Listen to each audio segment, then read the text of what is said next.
भाई, अगर तुम मुझसे पूछो कि मेरी जिंदगी का सबसे डरावना लम्हा कौन सा था, तो मैं बिना एक सेकंड सोचे तुम्हें ये पूरी आपबीती सुना दूंगा। ये कोई फिल्मी कहानी नहीं है, कोई मनगढ़ंत किस्सा नहीं है, ये मेरी हकीकत है जिसे मैंने अपनी आंखों से देखा, अपने कानों से सुना और अपने जिस्म पर महसूस किया। आज भी जब मैं उन दिनों को याद करता हूं तो मेरी रूह कांप उठती है। तुम मुझे देख रहे हो ना? मेरे हाथ कांप रहे हैं, आवाज कभी भारी हो जाती है और कभी हल्की, क्योंकि मैं अब भी उन रातों को भूल नहीं पाया हूं। ये सब शुरू हुआ एक साधारण सी बात से।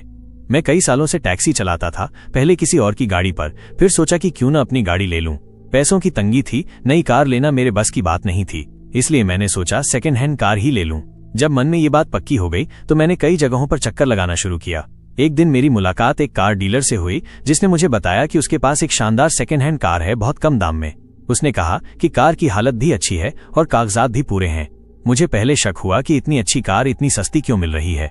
मैंने उससे पूछा भी तो वो बस हंसकर बोला, भाई, लोग कभी कभी मजबूरी में चीजें बेचते हैं, इसमें क्या बड़ी बात है।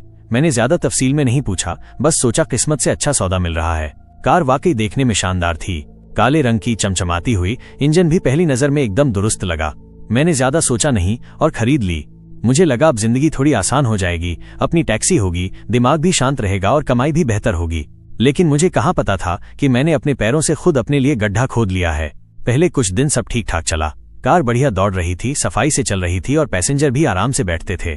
लेकिन एक हफ्ते के बाद चीजें अजीब लगने लगी।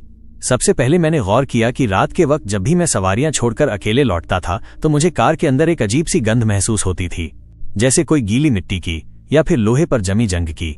मैंने सोचा शायद एयर कंडीशनर की वजह से हो या कार पुरानी है, इसलिए अंदर नमी की बदबू रह गई होगी।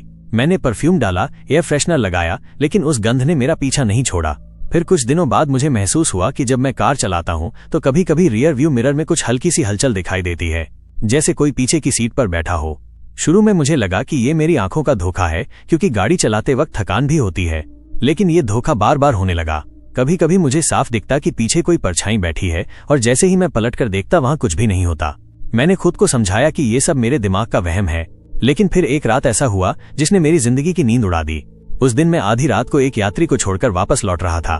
रास्ता लंबा था और सड़क पर कोई नहीं था, चारों तरफ सन्नाटा था, बस मेरी कार की आवाज और स्ट्रीट लाइट्स की हल्की रोशनी। मैं गाड़ी चला रहा था कि अचानक मुझे ऐसा लगा जैसे पीछे की सीट से किसी ने धीरे से मेरा नाम पुकारा। अजय। मेरी रीढ़ की हड्डी में सिहरन दौड़ गई। मैंने झटके से मिरर में देखा, लेकिन वहां कुछ भी नहीं था। मैंने सोचा शायद हवा की आवाज रही होगी या फिर मैं बहुत थक गया हूं। लेकिन जैसे ही मैंने दोबारा ध्यान दिया, वही आवाज फिर गूंजी, अजय। इस बार मैं डर से कांप उठा। गाड़ी रोकी, उतरकर चारों तरफ देखा, लेकिन सड़क सुनसान थी। कार के अंदर भी कोई नहीं था। दिल धड़क रहा था, हाथ कांप रहे थे। बड़ी मुश्किल से मैंने हिम्मत जुटाई और कार में वापस बैठ गया। मैंने इंजन स्टार्ट किया और सोचा जल्दी से जल्दी घर पहुंच जाऊं। लेकिन घर पहुंचकर भी रात भर नींद नहीं आई। उसके बाद तो जैसे सिलसिला ही शुरू हो गया। हर रात जब भी मैं कार चलाता मुझे लगता कि कोई मेरे साथ है, कभी पीछे वाली सीट पर बैठा, कभी ठीक बगल में। कभी कार का शीशा अपने आप नीचे हो जाता, कभी म्यूजिक सिस्टम अचानक चालू हो जाता। और सबसे डरावनी बात तो ये थी कि वो आवाज वो हर बार मेरा नाम लेती थी। धीरे धीरे खौफनाक अंदाज में, अजय। मैं अब बुरी तरह डरने लगा था। लेकिन कार बेचना भी आसान नहीं था। मैंने काफी पैसे डाले थे और अचानक बेचता तो घाटा हो जाता। सोचा कुछ दिन और देखता हूँ, शायद ये सब मेरा भ्रम हो। लेकिन हालात हर दिन और बिगड़ते गए। एक रात तो हद ही हो गई। मैं हाईवे पर अकेला गाड़ी चला रहा था। आधी रात थी, सड़क पर बस मेरी कार थी। अचानक गाड़ी का स्टीयरिंग अपने आप हिलने लगा। मैंने जोर से पकड़ा, लेकिन ऐसा लग रहा था जैसे कोई और मेरे साथ स्टीयरिंग पकड़कर दूसरी दिशा में मोड़ना चाहता है। गाड़ी बुरी तरह डगमगाने लगी। मैं चीख पड़ा, कौन है? छोड़ दे मुझे। उस वक्त मुझे साफ महसूस हुआ कि किसी ने मेरे कान के पास आकर फुसफुसाया, ये कार मेरी है। मैंने डर के मारे ब्रेक मारा और गाड़ी सड़क किनारे रोक दी। मेरे शरीर से पसीना टपक रहा था। दिल इतनी तेजी से धड़क रहा था कि लगता था अभी छाती फाड़कर बाहर आ जाएगा। उस रात मैंने पहली बार मान लिया कि ये सब मेरी कल्पना नहीं है, इस कार में सचमुच कुछ है। उस रात के बाद मैं पूरी तरह से टूट गया था। सुबह होते ही मैंने कार का बोनट खोला, इंजन चेक किया, टायर देखे, बैटरी निकाली, सब कुछ ठीक ठाक था। कोई तकनीकी गड़बड़ी नहीं थी। लेकिन मुझे अंदर से यकीन हो चुका था कि मामला मशीन का नहीं है, कुछ और ही है। मैं कार बेच देना चाहता था, लेकिन जब मैंने एक डीलर से बात की तो उसने गाड़ी देखते ही चेहरा बदल लिया। बोला, ये वही कार है भाई, इसे मुझे मत देना। मैंने पूछा क्यों? तो वो हिचकिचाकर बोला, तुझे नहीं पता, इस कार का नाम बदनाम है। इसमें हादसा हुआ था और हादसा भी छोटा मोटा नहीं। ड्राइवर समेत पूरी फैमिली मरी थी। कहते हैं उनकी आत्माएं चैन से नहीं गईं। मेरे पैरों तले जमीन खिसक गई। मैंने पूछा कब हुआ था ये, तो उसने कहा करीब साल भर पहले। इसी गाड़ी में एक आदमी, उसकी बीवी और छोटा बच्चा सफर कर रहे थे। हाईवे पर ट्रक से टक्कर हुई और सबकी मौत हो गई। तब से ये कार यहां वहां घूम रही है, कोई खरीद कर वापस कर देता है। मुझे अब समझ आया कि ये गाड़ी इतनी सस्ती क्यों मिली थी, लेकिन अब पछतावा करने से क्या फायदा। पैसे लग चुके थे, गाड़ी मेरे नाम हो चुकी थी। उस रात मैंने कार घर के बाहर खड़ी कर दी और पक्का इरादा किया कि इसमें नहीं बैठूंगा। लेकिन आधी रात को अचानक नींद खुली, खिड़की से बाहर देखा तो दिल दहल गया। कार के अंदर हल्की सी रोशनी जल रही थी, जैसे कोई बैठा हो और मोबाइल का फ्लैश चला रखा हो।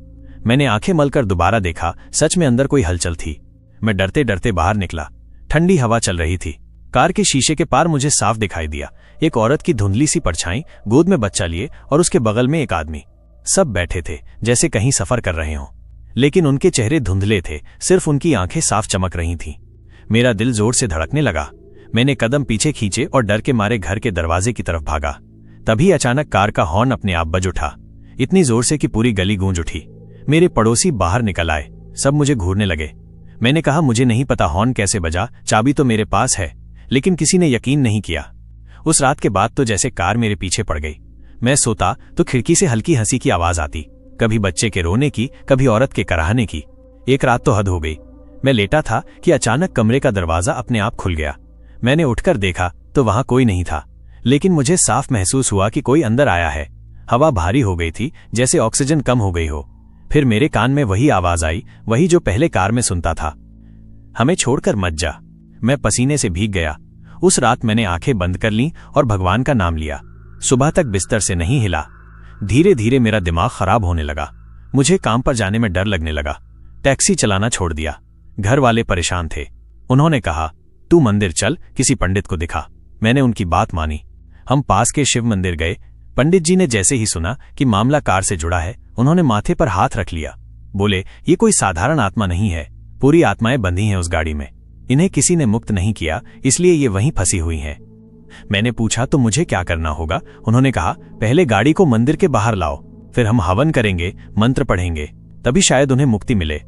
मैं डरते डरते कार को मंदिर लाया। हवन शुरू हुआ। धुएं के बीच पंडित जी लगातार मंत्र पढ़ रहे थे। तभी अचानक कार का इंजन अपने आप स्टार्ट हो गया। सब लोग चौंक गए। कार की हेडलाइट्स चमक उठी और तेज हवा चलने लगी। हवन का धुआं चारों तरफ बिखर गया। पंडित जी ने ऊंची आवाज में मंत्र पढ़ा, लेकिन कार का हॉर्न इतनी जोर से बजा कि उनकी आवाज दब गई। मैं डरकर जमीन पर गिर पड़ा। तभी मुझे दिखाई दिया कार के अंदर वही तीनों बैठे थे। आदमी का चेहरा खून से सना था, औरत की आंखें खाली थीं, बच्चा चीख रहा था। पंडित जी ने आखिरी बार ऊंची आवाज में कहा शिवाय नमः, और फिर सब कुछ अचानक शांत हो गया। कार का इंजन बंद, हेडलाइट बुझी, हॉर्न भी रुक गया। सबने राहत की सांस ली। पंडित जी बोले अब आत्माएं शांत हो गई हैं। मंदिर में हवन के बाद सबको लगा कि अब मामला खत्म हो गया है। पंडित जी ने भी कहा अब डरने की जरूरत नहीं, आत्माएं मुक्ति पा चुकी हैं। मैंने राहत की सांस ली।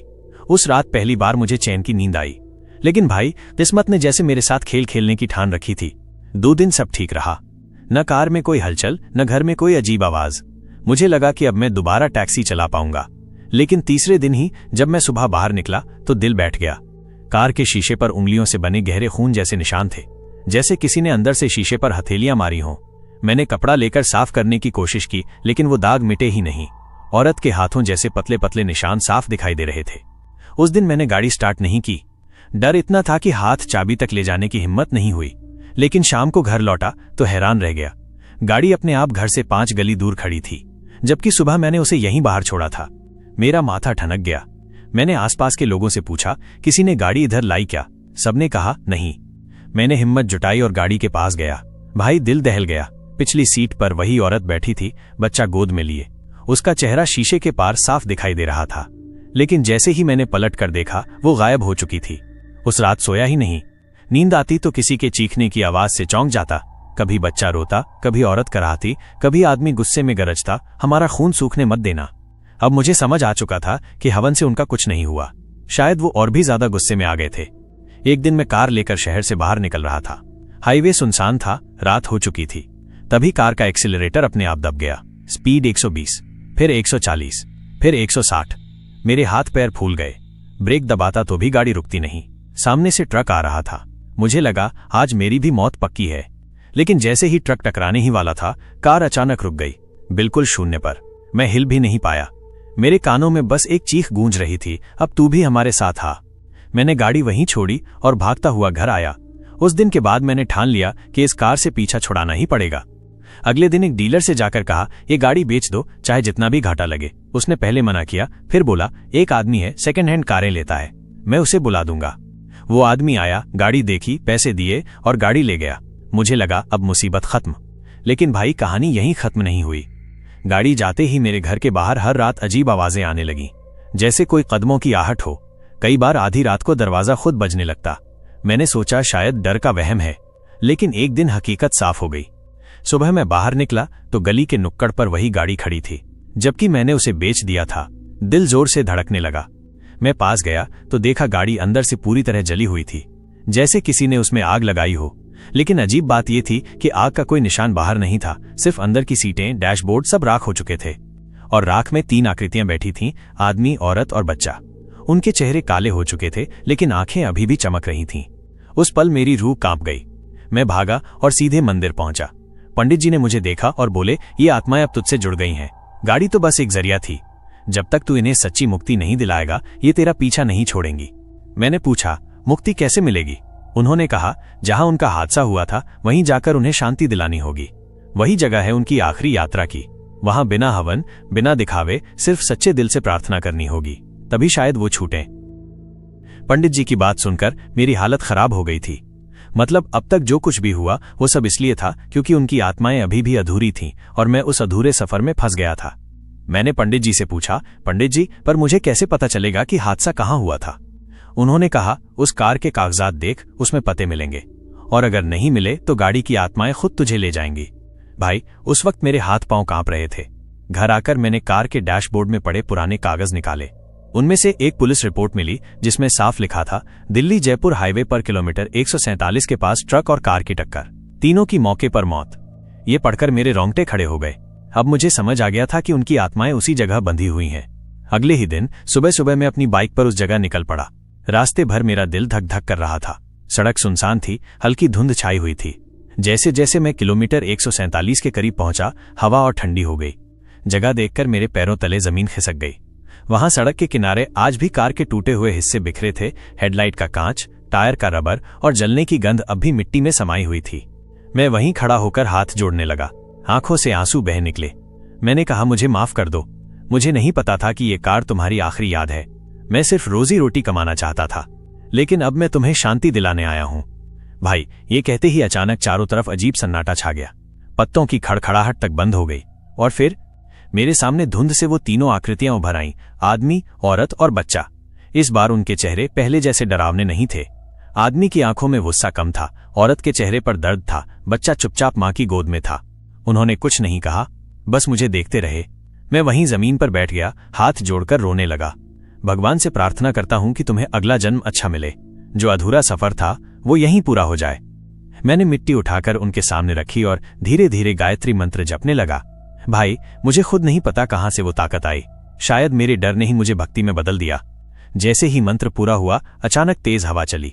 धुंध में वो तीनों आकृतियां धीरे धीरे घुलने लगी और कुछ पलों बाद वहां कुछ नहीं था, सिर्फ शांति। पहली बार इतने दिनों में मेरे दिल से डर हट गया, जैसे किसी ने भारी बोझ उतार दिया हो। मैं घर लौटा तो देखा कि गली में वही कार खड़ी थी, लेकिन इस बार वो पूरी तरह खाली थी। अंदर की जली हुई सीटें भी साफ थीं, सब बिल्कुल नई जैसी, जैसे कभी कुछ हुआ ही नहीं। मैंने पंडित जी को बताया। उन्होंने मुस्कुराकर कहा, अब वो आत्माएं मुक्त हो चुकी हैं। अब ये गाड़ी बस एक गाड़ी है, चाहे तो बेच दे, चाहे तो रख ले। अब डरने की कोई जरूरत नहीं। उस दिन से आज तक भाई, मैं उस कार से नहीं डरता। लेकिन हाँ, जब भी रात को अकेले सुनसान सड़क पर जाता हूं, वो औरत और बच्चा याद आ जाते हैं और दिल में एक ही बात आती है, जिंदगी और मौत का खेल हम इंसानों के बस की बात नहीं, पर अगर किसी आत्मा को मुक्ति मिल जाए तो उसका बोझ भी हल्का हो जाता है और हमारा भी।